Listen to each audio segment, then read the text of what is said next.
One of the most important question from the trigonometry exercise 8.3 అంటే ఇదే అని చెప్పుకోవచ్చు. ఎందుకంటే ఇది మనకు యాజ్ ఇట్ ఈస్ గా వస్తారనమాట. వాల్యూస్ మార్చరు, యాంగిల్స్ మార్చరు, ఏమీ లేదు. కాబట్టి ఈక్వల్ గా ఈజీగా ప్రాసెస్ మనం కంప్లీట్ చేసేసవచ్చు. రండి చూసేద్దాం దీని గురించి. ఇక్కడ మనకు A+B ఐడెంటిటీ యూజ్ చేసుకుందాం ఈ ప్రాబ్లమ్ సాల్వ్ చేయడానికి. A+B ఐడెంటిటీ అంటే ఏంది? A+B whole square A² + B² + 2AB. ఇక్కడ మీరు గమనిస్తే మనకు A ప్లేస్ లో sin A ఉంది, B ప్లేస్ లో cosecant A ఉంది. sin A + cosecant A whole square ని మనము ఈ ఐడెంటిటీ యూజ్ చేసుకున్నాము. చూడండి ఇక్కడ ఏమొస్తుందో, sin² A వస్తుంది ప్లస్ cosecant² A వస్తుంది plus 2 × sin A × cosecant A రాయొచ్చు. అదే విధంగానే నెక్స్ట్ టర్మ్ లో కూడా మనం A+B హోల్ స్క్వేర్ యూజ్ చేసుకుంటే cos² A plus secant² A plus 2 × cos A × secant A అని రాయొచ్చు. ఇక్కడ మనం గుర్తుపెట్టుకోవాల్సింది ఏమంటే మనకు ఐడెంటిటీస్ గుర్తుకు రావాలన్నమాట. ఇక్కడ ఒక ఐడెంటిటీ గుర్తు తెచ్చుకోవాలా, అదే sin² A plus cos² A = 1 అనే ఐడెంటిటీ. అదే విధంగానే sin × cosecant A వాల్యూ చేస్తే వాల్యూ ఏమైపోతుంది? 1 వస్తుంది అన్నమాట. ఎందుకంటే sin A × cosecant A అంటే 1/sin A అని రాయొచ్చా. సో ఈ సైన్ క్యాన్సిల్ అయితే 1 అవుతుంది. అదే విధంగానే cos A × secant A value కూడా మనకు 1 అవుతుంది అనమాట. Because cos A × secant A అంటే 1/cos A రాసుకోవచ్చు, which is cancel and we get 1. So ఇక్కడ మనం ఈ ఐడెంటిటీ ఎక్కడ యూజ్ చేసుకుంటాం? మనం ఎగ్జామ్ లో ప్రెజెంట్ చేసేటప్పుడు చేసే తప్పులు ఏంటంటే మనం ఫార్ములా అయితే రాసేస్తున్నాం కానీ అంటే అది ఎక్కడ ఎగ్జాక్ట్ గా యూజ్ చేసుకుంటున్నాం.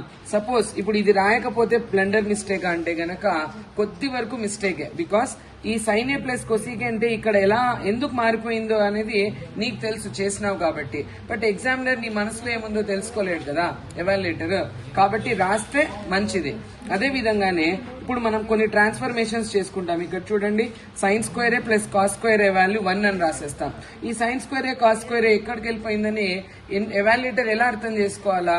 ఇక్కడ ఉండడం వల్ల ఏం అర్థం చేసుకోవచ్చు? ఓహో ఇలా ట్రాన్స్ఫార్మ్ చేశాడని అర్థం చేసుకుంటాడు. There is more chances to get good score అన్నమాట. రాయకపోతే నాకు మార్క్స్ వేయరా అంటే గనక వాళ్ళ దగ్గర 1కి 4 రకాల సొల్యూషన్స్ ఉంటాయి. ఒక ప్రాబ్లం కి మనం ఎన్ని రకాలుగా ఆన్సర్స్ చేయొచ్చో ఇవన్నీ వాళ్ళ దగ్గర ఉంటాయి. కాబట్టి రాయకపోయినా తప్పేం లేదు, దానికి తీయాల్సిన మార్కులు తీసేస్తారు. కాబట్టి ఆ తప్పులు చేయొద్దండి. చూడండి ఇప్పుడు దీన్ని మనం అడ్జస్ట్ చేసుకుందాం. ఎలా అంటే మొత్తం ప్లస్లే ఉన్నాయి కాబట్టి మనకేమి అడ్జస్ట్మెంట్ చేసుకోవడం వల్ల తప్పేం లేదు. So sin² A plus cos² A adjust చేసుకున్నాను. అదే విధంగానే 2 sin A cosecant A బదులుగా 2 × 1 అని రాసుకుంటాను, because sin A × cosecant A value 1 కాబట్టి. అదే విధంగానే cos² A ఇక్కడ రాసేసాను కాబట్టి నాకు ఇక్కడ మిగిలేది ఏంది? secant² A plus 2 × cos A × secant A బదులుగా నేను 1 రాసుకుంటున్నాను, గుర్తుపెట్టుకోండి.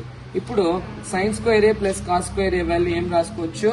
1 plus 2 plus secant² A plus 2 రాసుకోవచ్చు.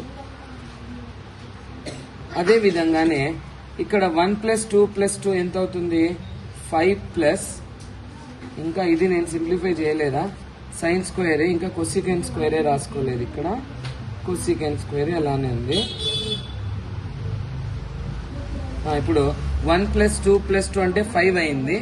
ఇంకా ఇక్కడ నాకు మిగిలిపోయినది ఏంది? secant² A plus cosecant² A. ఇక్కడ ఇంకొక ఐడెంటిటీ ఉందన్నమాట. secant² A minus tan² A = 1 అని రాసుకోవచ్చు. ఇప్పుడు secant² వాల్యూ ఏమవుతుంది? 1 + tan² A అవుతుంది. ఎందుకు సార్ ఇది అవసరం అంటే గనక మనం ప్రూవ్ చేసే దాంట్లో RHS లో tan ఉంది. అదే విధంగానే cosecant² A minus cot² A value ఏమవుతుందంటే 1 అవుతుంది. దీని నుంచి cosecant² వాల్యూ ఏమవుతుందంటే 1 + cot² A అవుతుంది. So in the place of secant² A and cosecant² A substitute the values. So 5 plus secant² A బదులుగా 1 + tan² A, cosecant² A బదులుగా 1 + cot² A రాసుకుందాం.